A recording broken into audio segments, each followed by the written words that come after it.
Hello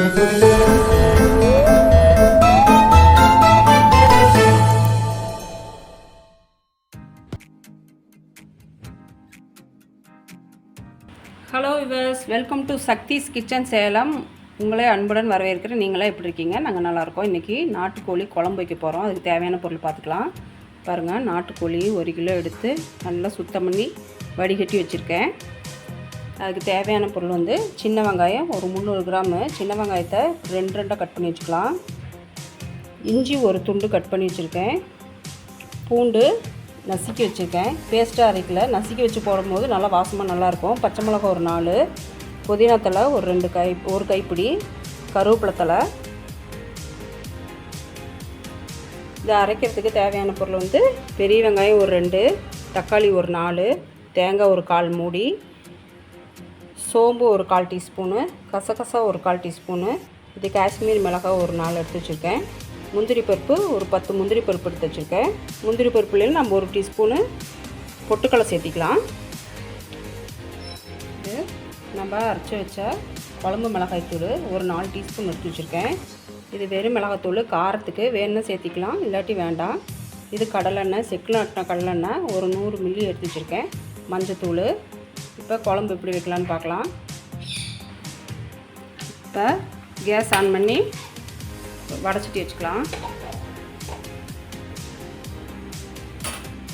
வடைச்சிட்டு நல்லா சூடாகட்டும். கடலெண்ணெய் சேர்த்திக்கலாம். இதுக்கு கடலெண்ணெய் நல்லெண்ணெய் நல்லா வாசமாக இருக்கும் குழம்பு நாட்டுக்கோழிக்கு. எண்ணெய் நல்லா சூடாயிருச்சு. ஒரு 1/4 டீஸ்பூன் கடுகு சேர்த்திக்கலாம்.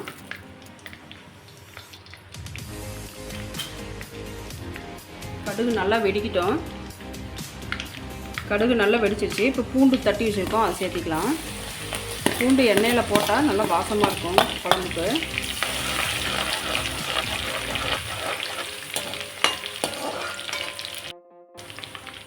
தட்டி வெஞ்ச இஞ்சி சேர்த்திக்கலாம். இஞ்சி ஒரு துண்டு தட்டி வச்சுருக்கேன்.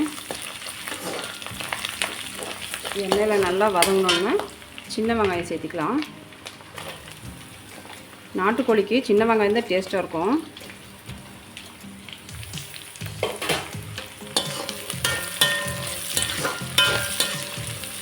நல்லா எண்ணெயிலேயே நல்லா வதங்கி வரட்டும். பாருங்கள், சின்ன வெங்காயம் நல்லா செவந்து வந்துச்சு. இந்த சமயத்தில் பச்சை மிளகாய் ஒரு 4 கீறி வச்சுருக்கேன், அதை போட்டுக்கலாம்.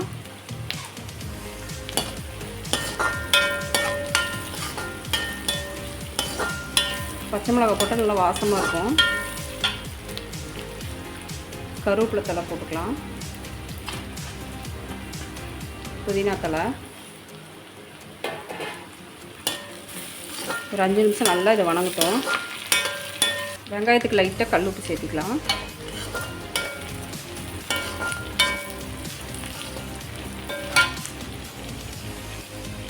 சிக்கன் நல்லா வாஷ் பண்ணி வடிகட்டி வச்சுருக்கேன். இந்த சமயத்தில் இப்போ சேர்த்திக்கலாம்.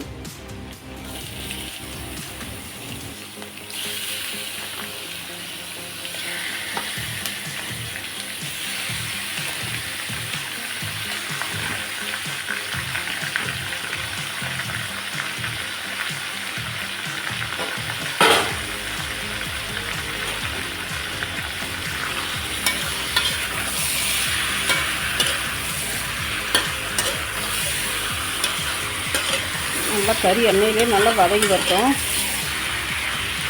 இப்போ கறிக்கு தேவையான கல்லுப்பு சேர்த்திக்கலாம்.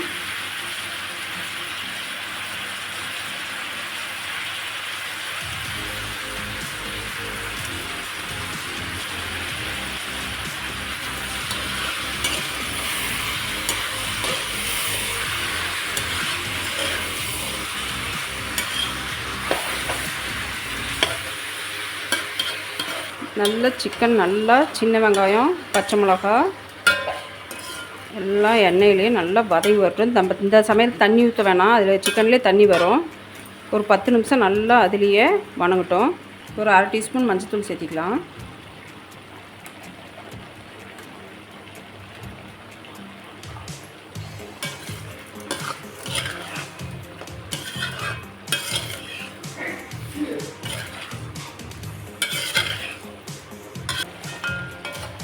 பாருங்கள், நல்லா எண்ணெயிலே வதங்கி பாருங்கள், தண்ணி நல்லா தண்ணி விட்டுருக்கு. சமயத்தில் கறி முழுகிற அளவு சுடுதண்ணி ஊற்றிக்கலாம். எப்பயுமே சிக்கனுக்கு மட்டனுக்கு நம்ம பச்சை தண்ணி ஊற்றக்கூடாது, சுடுதண்ணி தான் ஊற்றணும். கறி முழுகிற அளவு எடுத்துக்கலாம்.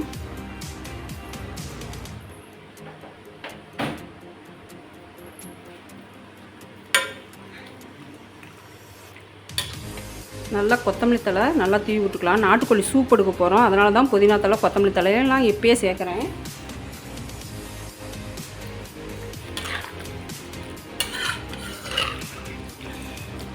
ஒரு 1/4 மணி நேரம் நல்லா வேகட்டும், அப்புறம் பார்க்கலாம். பாருங்கள் கொதி வருது, மூடி போட்டுக்கலாம். நல்லா கொதி வந்துருச்சு. ஒரு 1/4 மணி நேரம் நல்லா சிக்கன் நல்லா வெந்து வந்திருக்கும். பாருங்கள் நல்லா கொதிச்சிருச்சு. இந்த சமயத்தில் நம்ம சூப் எடுத்துக்கலாம். நல்லா பெப்பர் தூள் நல்லா தூவி விட்டு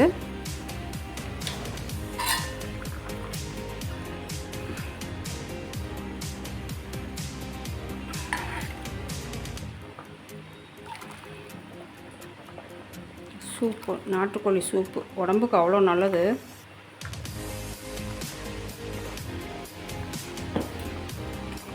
தேவையான பொருளெல்லாம் நல்லா வணக்கி வச்சுருக்கோம். இப்போ அரைச்சிட்டு வந்துடலாம். பாருங்கள் வெங்காயம், தக்காளி, முந்திரி பருப்பு, கசகசா, காஷ்மீர் மிளகாய், தேங்காய் எல்லாம் நல்லா வணக்கி வச்சுருக்கேன். இதை அரைச்சிட்டு வந்துடலாம். இப்போ சூப் எடுத்தாச்சு. இந்த சமயத்தில் குழம்புக்கு தேவையான மசாலா சேர்த்திக்கலாம். ஒரு 4 டீஸ்பூன் எடுத்து வச்சுருக்கேன். காரத்துக்கு தகுந்த மாதிரி வெறும் மிளகாத்தூள் சேர்த்திக்கலாம்.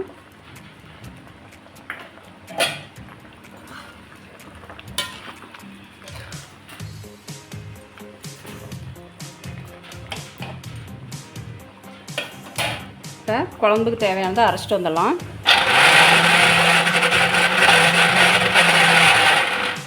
பாருங்கள் மசாலாலாம் நல்லா பச்சை வாசனை போயிடுச்சு. இப்போ அந்த அரைச்சி விழுது சேர்த்திக்கலாம்.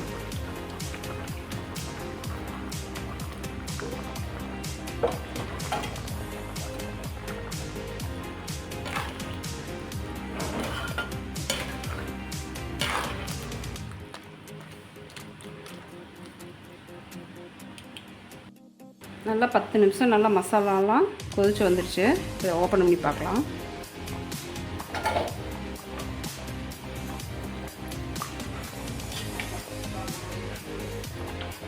பாருங்கள் எண்ணெயெல்லாம் நல்லா பிரிஞ்சு வந்துடுச்சு. இந்த சமயத்தில் கொத்தமல்லி தழையும் பெப்பரும் போட்டு கஸ்தூரி மெத்தி கொஞ்சம் போட்டு இறக்கிடலாம்.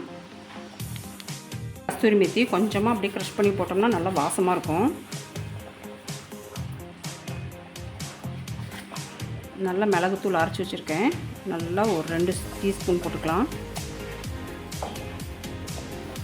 கொத்தமல்லி தழை தூவி விட்டுக்கலாம். பாருங்கள் நல்லா எண்ணெய் பிரிஞ்சு வந்துருச்சு. இப்போ இந்த சமயத்தில் அடுப்பை ஆஃப் பண்ணிடலாம். பாருங்கள் நாட்டுக்கோழி குழம்பு ரெடி ஆயிடுச்சு. செஞ்சு பாருங்கள். செஞ்சு பார்த்துட்டு எப்படி இருக்குதுன்னு எனக்கு கமெண்ட்டில் சொல்லுங்கள். இந்த வீடியோ பிடிச்சிருந்தால் லைக் பண்ணுங்கள், ஷேர் பண்ணுங்கள், கமெண்ட் பண்ணுங்கள், சப்ஸ்கிரைப் பண்ணுங்கள், பக்கத்தில் இருக்கிற பெல்லை கிளிக் பண்ணுங்கள். நன்றி.